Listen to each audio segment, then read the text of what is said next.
Yeah, let the big dog hunt. Hello again, everybody. Welcome to another episode of Kallas Remarks with your host, Joe Staszak, co-host Steve Kallas. Steven, it is officially Chiefs Week here in Philadelphia as we get set for Super Bowl 59 in New Orleans next Sunday. The Birds, I believe, leave for NO today.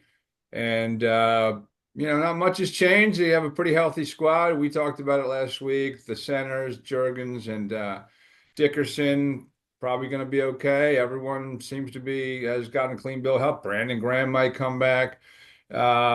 Chiefs have a couple injuries, but they always plug and play, and they're usually fine. Your preliminary thoughts before we get into next Friday when we do a real prediction and type of thing like that. Anything change for you? One and a I, half point line.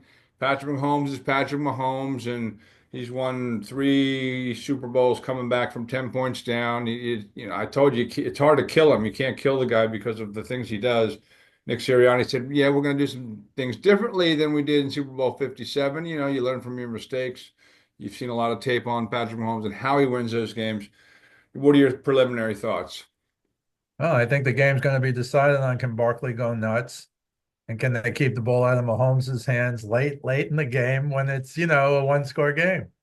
I mean, it's the same story. Look, a lot of people thought the Bills were better than the Chiefs, and on paper they probably were. I certainly thought last year the Ravens were better than the Chiefs. I was wrong. I learned my lesson. This year, now the Eagles, the Eagles could have won the Super Bowl they were in against the Chiefs. I don't know if those little changes are going to help, but I just wanted to give you this Vic Fangio stat. Tell me if you were aware of this.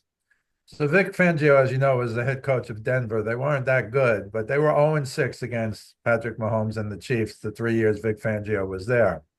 Then he became the DC of the Dolphins, and the Chiefs beat the Dolphins in the regular season, and then the Chiefs beat the Dolphins in the playoffs. And finally, tell me if you knew this, I did not. Vic Fangio was an advisor to the Eagles in the Super Bowl against the Chiefs, presumably because he had played against them 6 times. And of course, they lost that one. I'm not saying that's bad luck for Vic Fangio because he's got a lot to work with. And he does have the best defense.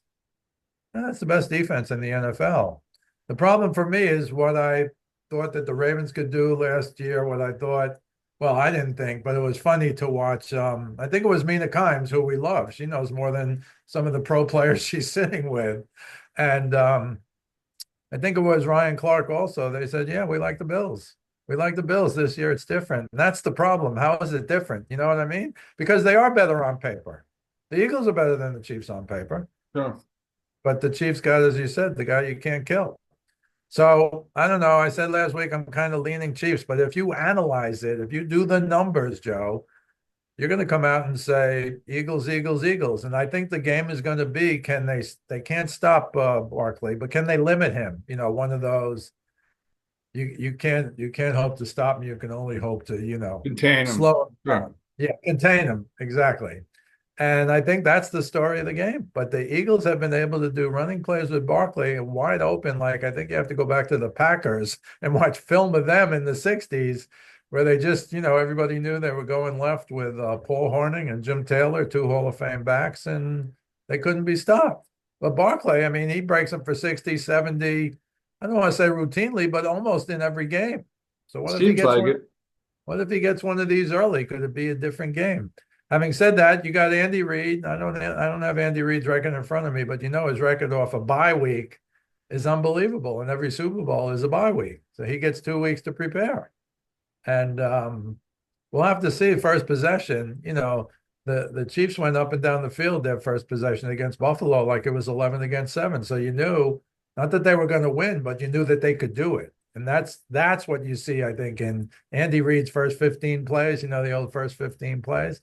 So I think it's actually going to be interesting who gets the ball first I was and just going to say, I think that's the key to the game, and winning who the gets the toss. first stop. Yeah, who gets the first stop? Do they stop Barkley the first time they get the ball?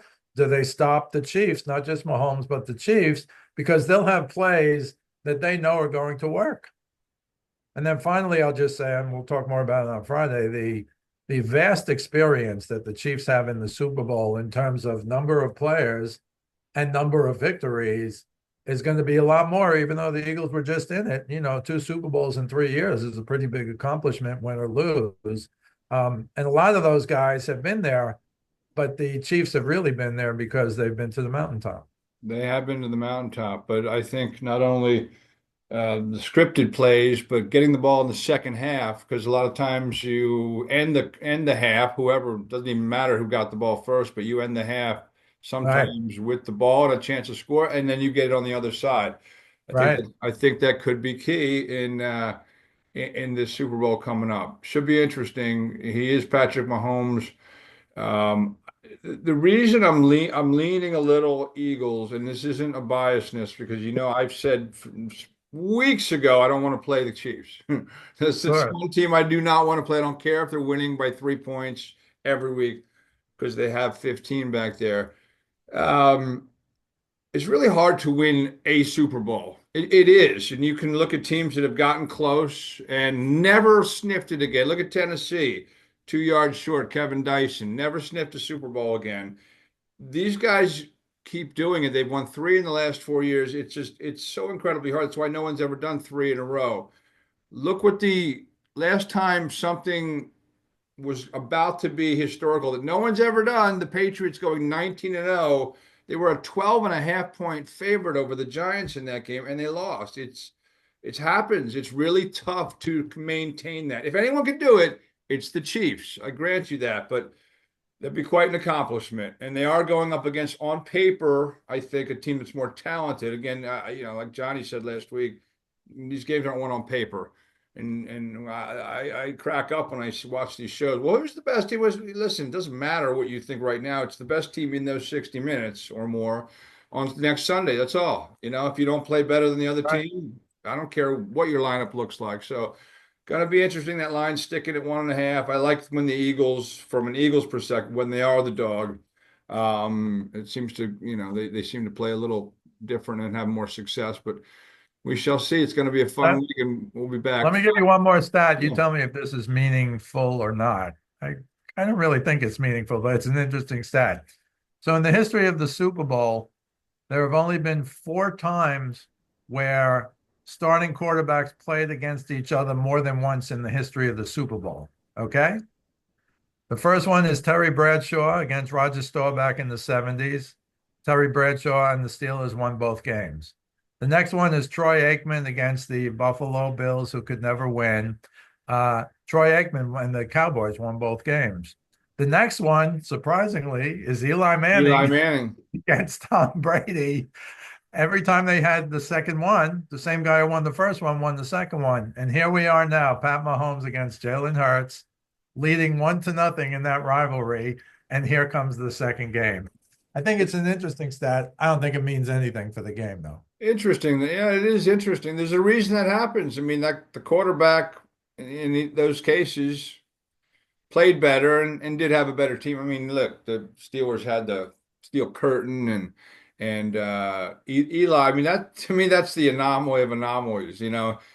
His career record is 500 exactly, and he wins two Super Bowls against Hoodie and Tom Brady. That's ridiculous.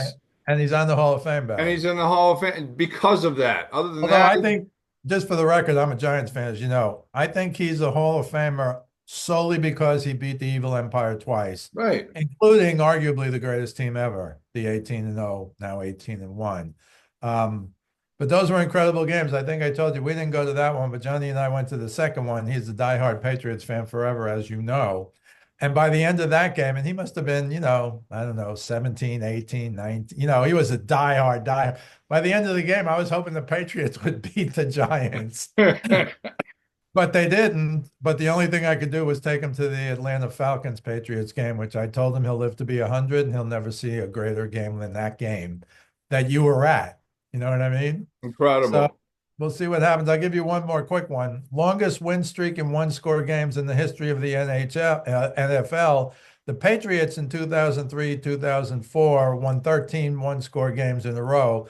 The Patriots from 2023 through 2025 have that streak 17 games in a row. So again, does that mean if it's a close game, the Chiefs are going to win? What it means is, as you know, and we all know, the Chiefs find a way to win these. They blocked a field goal in Denver. What were the odds of that happening? And Right. other things like that.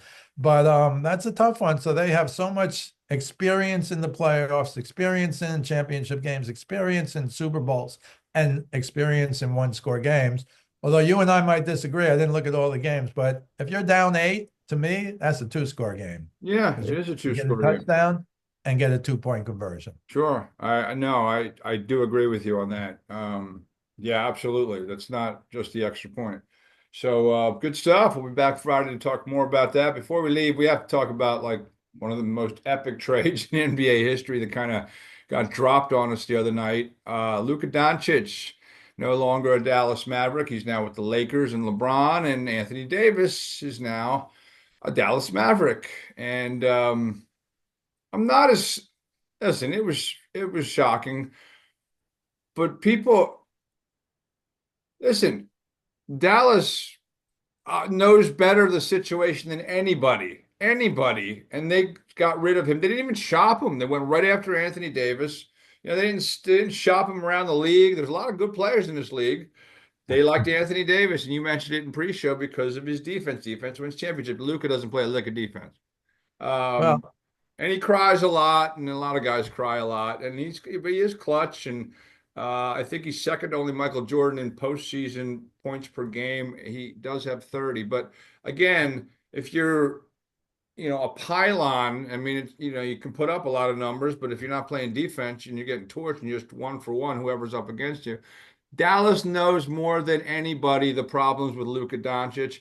And when you have a situation, I'm doing a piece right now on Howie Roseman and how he kind of, when he takes big cuts, but and he hits a lot of home runs. When he makes mistakes, he gets off of them pretty quickly. You don't kind of keep going. Look, the Rams couldn't win with Jared Goff, even though they got to a Super Bowl. Boom, make a trade. They get Matthew Stafford, they win a Super Bowl. You upgrade sometimes, even when practical, logic says maybe, let's play this out a little further. Like, I think Doncic is only 24 years old, and he's spectacular, but there's a lot to his game that leaves to be desired. And Dallas made it to the finals last year, and they got smoked by the Celtics.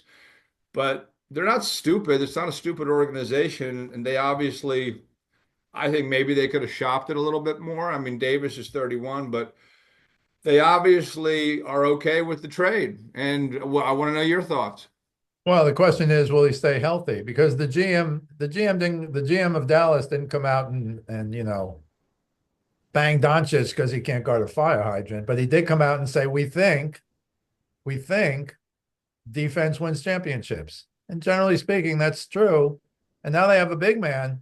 And frankly, apparently LeBron didn't know. LeBron was in New York beating the Knicks, triple double, out to dinner with his family, and somebody told him he had no idea. Now, I think he must be a little upset because they're not going to win a championship with Luka. Now, Luka might be the star guy for the next 10 years there. He's unstoppable. Um, I'll give you two quick stats. One ESPN gave me and one Johnny Callis gave me. The first one is, how about this group? Age 25 and under, most triple doubles all time in NBA history by the age of 25 and under. Magic is third with 70. And Luka is now second with 80. Who could be first, Joe? Uh, that guy who played for that guy played for Well, you're good at guessing. What's your guess now? Magic 70, Luka 80, Oscar how many? and Magic is the all-time leader. Magic is third with 70 triple doubles, age 25 and under. Luka is second, age 25 and under. Oscar is first. How many does Oscar have? Age Um, 25 and under. 87. 117. Oh my God. And let me remind people again. Well, let's get to the next one. This is from Johnny Callis. Three guys in the history of the NBA have averaged for their careers 25 points or more, 7 rebounds or more, 7 assists or more. Doncic is in that group. Who are the other two? Oscar and Wilt. Oscar and LeBron. Wow. Okay. Now, LeBron is not going to lose his. He's at 7.5 rebounds, 7.4 assists, but that's 20 years or more.